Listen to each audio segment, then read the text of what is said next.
আসসালামু আলাইকুম সুপ্রশিক্ষার্থী, আমরা এই পর্বে অনুশীলনীর যে কোশ্চেনগুলো আছে এগুলো সলভ করব। এক নম্বর বলছে নিচের কোনটি থেকে যান্ত্রিক শক্তি পাওয়া যায়? এই বায়ু প্রবাহ থেকে কিন্তু আমাদের যান্ত্রিক শক্তি পাই, তাই না? বায়ু প্রবাহ থেকে আমরা যান্ত্রিক শক্তি পাবো এখানে। তো অ্যান্সার হচ্ছে আমাদের বায়ু প্রবাহ।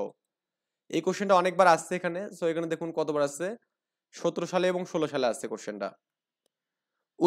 উদ্ভিদ খাদ্য তৈরি করতে কোন শক্তি ব্যবহার করে? এখানে উদ্ভিদ আলো শক্তি ব্যবহার করে, তাই না? উদ্ভিদ হচ্ছে সূর্য থেকে আলো ব্যবহার করে এখানে। তো খ নম্বর, তো আলো শক্তি ব্যবহার করে এখানে। এটাও আমাদের পরীক্ষা আছে পরেরটা। খাদ্যে নিচের কোন শক্তিরই থাকে? খাদ্যে কি থাকে এখানে? আলো শক্তি, যান্ত্রিক, রাসায়নিক শক্তি, তাই না? খাদ্যে হচ্ছে রাসায়নিক শক্তি থাকে। ঘ নম্বর, এখানে দেখুন ঘ নম্বর। সংক্ষিপ্ত প্রশ্নের উত্তর বলছে এখানে শক্তির 5টি রূপের নাম লিখতে বলছে এখানে। হ্যাঁ, তো শক্তির 5টা রূপের নাম আমরা লিখবো এখানে। যেমন হচ্ছে আমাদের এখানে বললাম বিদ্যুৎ শক্তি, যান্ত্রিক শক্তি, আলোক শক্তি, শব্দ শক্তি, তাপ শক্তি। তাপ সঞ্চালনের 3টি প্রক্রিয়া কি কি এখানে? তো একটা হচ্ছে পরিবহন, পরিচালন এবং কি বিকিরণ। এখানে এটা আমাদের 3টা প্রক্রিয়া দিলাম। তারপর হচ্ছে আপনার এখানে কিভাবে আলো সঞ্চালিত হয়?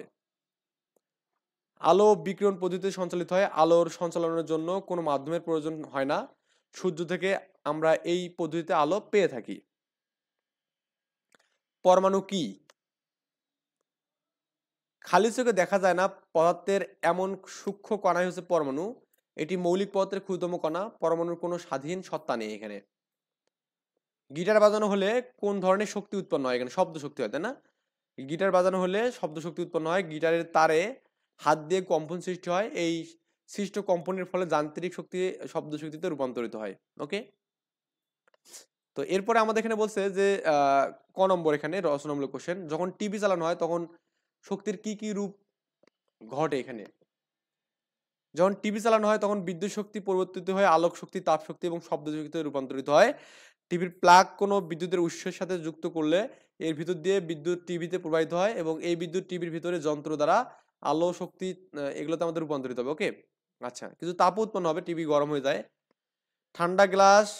ঠান্ডা পানির গ্লাসে হাত দিয়ে ধরে রাখলে হাত ঠান্ডা হয়ে যায়। তোমার বন্ধু মনে করে গ্লাসে ঠান্ডা হাতে চলে যায়, যার কারণে হাত ঠান্ডা হয়ে যায়। তার ধারণাটি কি সঠিক কিনা ব্যাখ্যা করতে বলছে। তার ধারণা আসলে সঠিক না। আমার বন্ধু ধারণা সঠিক নয়। গ্লাস থেকে ঠান্ডা হাতে চলে যায় না।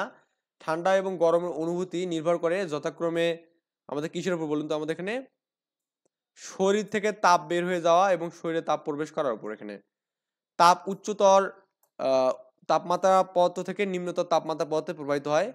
ঠান্ডা পানিপূর্ণ গ্লাসের তাপমাত্রা মানবদেহের তাপমাত্রার তুলনায় কম হয়। ঠান্ডা পানির গ্লাস স্পর্শ করলে শরীর থেকে তাপ গ্লাসে প্রবাহিত হয়, তাই ঠান্ডা অনুভূত হয়। ওকে, এটা আমাদের অ্যান্সার। যখন হাঁড়িতে ভাত রান্না করা হয় তখন তাপীয় কিভাবে সঞ্চালন হয়? এখানে তরল ও বায়বীয় পদার্থের মধ্য দিয়ে তাপ সঞ্চালন পদ্ধতি হচ্ছে সঞ্চালিত হয়। যখন হাঁড়িতে ভাত রান্না করা হয় তখন হাঁড়ির নিচের অংশে পানির প্রথমে গরম হয়, উপরে আসে এবং হাঁড়ির উপরের পানি তাপমাত্রা কম থাকায় তা নিচে নেমে যায়। আবার পরে কি উপরের পানি আবার নিচে যায়, এভাবে আমাদের কি চলতে থাকে। এভাবে তাপ রান্নায় হাঁড়ির সর্বত্র ছড়িয়ে পড়ে এবং ভাত রান্না হয়। বাড়ির আশপাশে বৃক্ষরোপণ করে কিভাবে শক্তি সাশ্রয় করা যায়?